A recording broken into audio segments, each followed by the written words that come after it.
إمام محمد جتون برلين إسلامتي أبشون إمام محمد كان أكم جرني وام مكان ثاني جرت وامن أحمد جراني جرني مالي شيء كان ما راجع قلت أنا تو بتاعتي تاي جانا وجين دلقات رهم بتاعتي تاي سمرة بيجامي سمرة اللي بنو تدين إسلام أكناس برate nama akka romun gitu agak tukang simbere lama tuh ya nama itu nama bulcun itu marka farang udah terus tebakat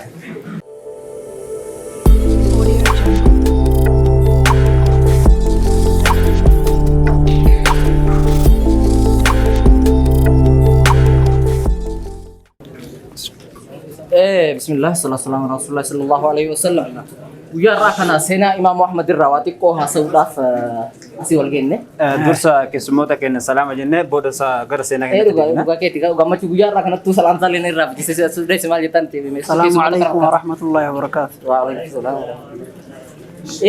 سينا إمام محمد كيسواتي كوها سوداف يا راكنا أسيول جنة dia kamera Imam Muhammad nama akan gudda nama akan jalatama fi nama akan kabajama biyitena kesa qabduda nama jero jal qabati akka biyetenati itu Ethiopia tana walitti qabudan akka motuma tokko qabujeda memal kita tasirate ni yana balata qabat mata durede gaggabab duwai qabanne waye imam gudda biyetana bulchi sena keessatti nama beekama nama biyyatana akka biyyatak taasee bulche keessa sena isaa qabanne dhiyaanneera Imam Muhammad jechuun waa'ee Imam Muhammad kana irratti kishu akkamii akkaataan hoggansa isaanii kun hagam takka bal'atee waan jedhu irratti haa ta'u malee Imaam Muhammadiif habashoonni jibbiinsa waan qabaniif akka nama alaa dhufee biyya tana weerarreetti ilaalan jecha.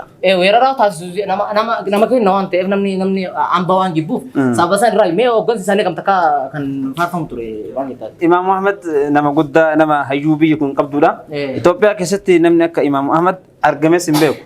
Kana boodas waan argamu fakkaatu. Imam Muhammad Itoophiyaa tana bahaa hanga dhihaatti kaabaa hanga kibbaatti nama takka bulchi keessa Imam Muhammad nama hayyuu duratti kan seenaa keessatti asbiratu waan sa ajaa'ibu warroonni habashaa kun maal jedhu nama akkaataan bulchiinsa kana nama ofii faarsuu jaallatu waan ta'eef Itoophiyaa tan namni yeroo jalqabaatiif walitti qabee bulchee miliki jedhaniitiin waamu garuu immoo seenaa kana duubatti dho'isaniiti jecha.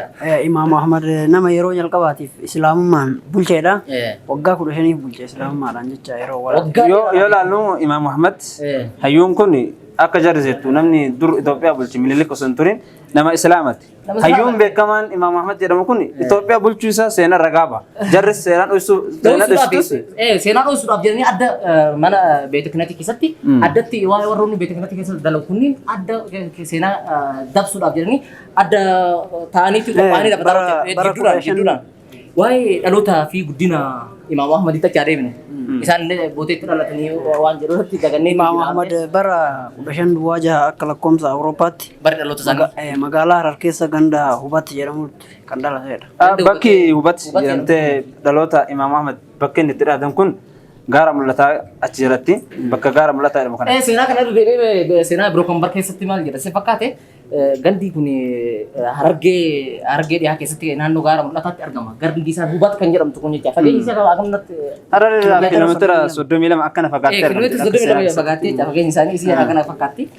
Mee qabxii biraa wanti jira waa'ee Imam Muhammad kanarratti. Mee waan sibir jiru gara kiyyaane habashoonni Imam Muhammad kana akkam jedhanii waaman maqaan isaanii jirti waaman Ahmad Giraanyi jedhanii maaliif kan mee maal irraa jettu gocha isaa kanatu bitaatti ta'e jechaadha hojiin dalagaa ture kun bitaatti ta'e yaada isaaniiti waa walitti hidhanii maqaa biraa baasu fi ga'uu isaa maqaan isaanii Imam Ahmad bin Ibrahim bin Umar bin Ahmad Al-Ghazi jedhanii maqaan isaanii guutuu kana jechaadha. Maqaan isaanii beekamaan akka namni beekutti illee maqaan matiin kaaste kana garuu kan habashoonni itti waaman nama seenaa dalage seenaa isaa xureessuu waan barbaadaniif Imam Ahmad Giraanyi jedhanii agarrattu akkasitti waan maaliif waan balleessuu kanatti waan hojii isaa seera inni islaamummaa bulchi kana keessatti waan nama ajaa'ibu waan seenaa kana keessa deemtee laaltee beektaa waan si ajaa'ibu agartaa jecha.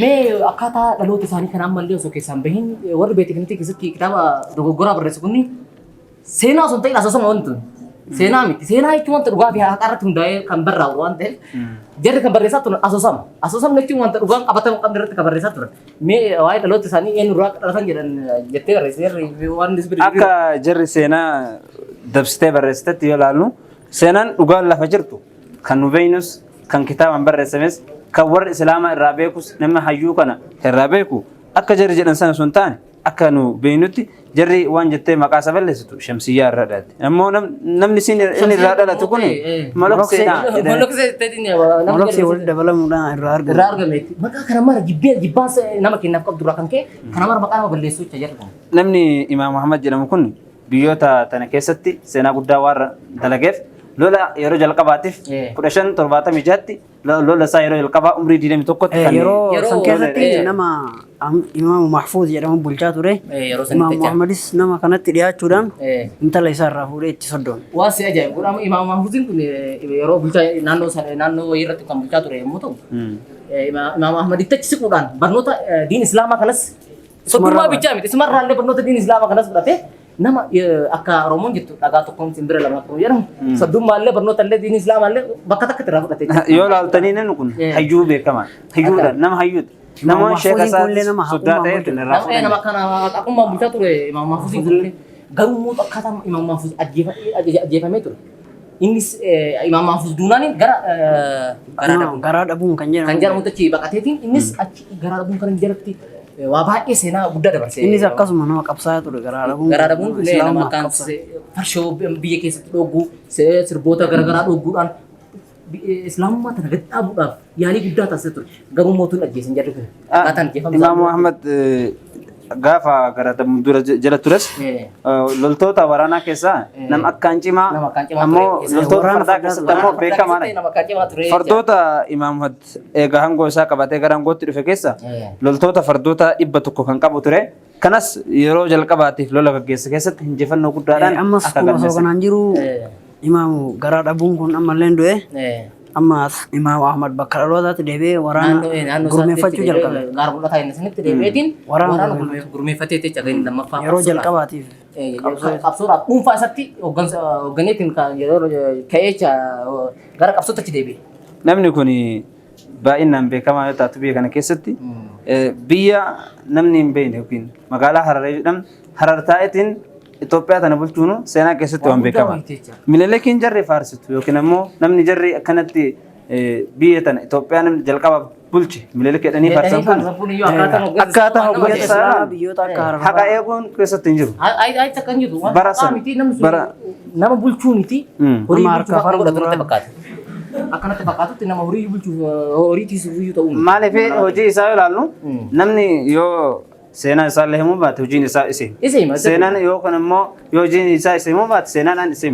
Nama immoo nutis nama seenaa dhageeffatu qofa hin taane barreesses nama namaaf dhiyeessu nama ta'u. Mee gara goolabatti deebinsa yeroo kennallee walitti. Imaam Ahmadiif Imaam Ahmad yeroo jalqabaatiif lola isaa biyyoota Islaamaa tan akka Harar fa'aa biyyoota akka Ifaat fa'aa Baay'ee Habashoota jalaa baasaa Habashoota harkaa deeffatee biyyoota hedduu harkatti deeffateetiin bulchaa ture. san booda san bira taree isaanumattuu achi deebi'ee biyya isaaniitti itti dhaqee ittiin lolaa ture jecha.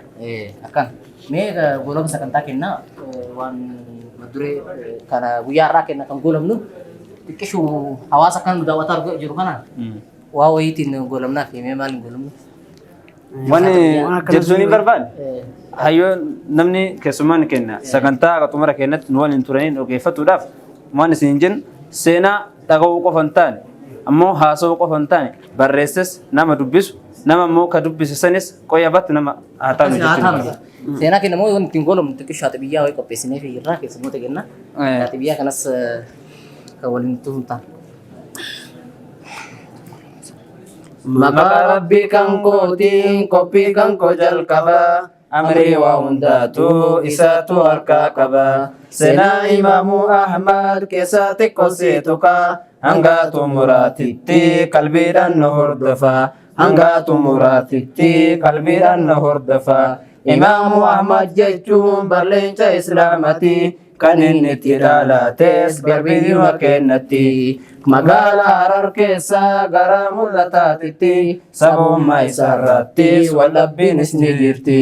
Oromoo fi Sumaalee Affaaris kenna jetti. Oromoodha jechuutu qajeelcha dhugaarratti. Oromoodha jechuutu qajeelcha dhugaarratti. Barnoota isaas Imaamu Mahfuz irraa fudhate. Imaamu Mahfuz duunaan nama biratti hidhate. Namni itti hidhate garaa dhabuun kan ture. Imaamu Ahmad Niisee sagaraa dhabuun kan ture. Waraana fardaa keessa kan akkaan cimaa ture. yeroo xiqqoo booda karaa dhabuun kan du'e Imaamu Ahmad bakka dhalootatti deebi'e waraana gurmeeffatee qabsoodhaan lafaa ka'e akka gaafa isaaniitii of duuba hin deebine akka gaafa isaaniitii of duuba hin deebine sanaa Imaamu Ahmad lakkaawame hin dhumu xiqqoo isin tuune waan gorsa isiniif ta'u arriisa rajabeessuun dirqama murteessunda yadaa fi qabeenyaanis isa bira dhaabbadha arriisa rajabeessa rabbiitu sin milkeessa arriisa rajabeessa rabbiitu sin milkeessa arriisa rajabeessa rabbiitu sin milkeessa. Assalamu alaikum warahmatullahi